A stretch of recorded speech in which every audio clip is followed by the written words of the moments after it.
अच्छे अच्छे सुटवा चढ़ैया हमरा बाबू के मोर बाबू बैठल बाड़े सिरवा ने मई के मोर बाबू हवे सवखीन लड़ी कहीं के डायमंड के चैन चढ़ैया हमरा बाबू के मोर बाबू हवे सवखीन लड़ी कहीं के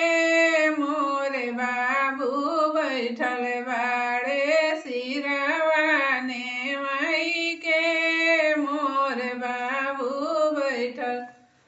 बाड़े सिरवा ने मई के चांदी के सेठ चढ़ैया हमरा बाबू के मोर बाबू बैठल बाड़े सिरवा ने मई के मोर बाबू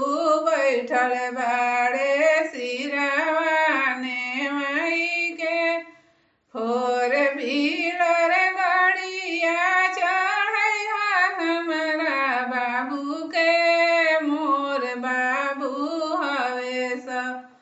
सवखीन लड़ी कहीं के मोर बाबू हवे सवखीन लड़ी कहीं के डायमंड के चैन होई तब तो चढ़ैया जी ना तोहरा होई त बगल हटी जइहा जी ना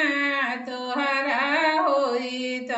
बगल हटी जइहा जी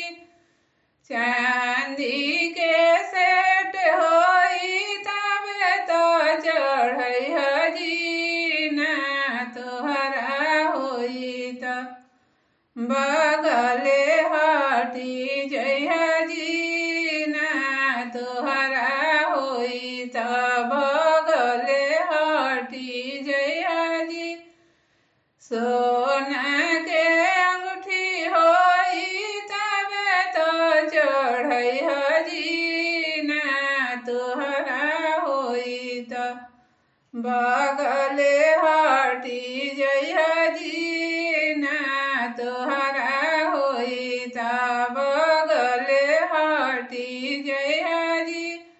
मोर बाबू बैठल बाड़े सिरवा ने मई के मोर बाबू बैठल बाड़े सिरवा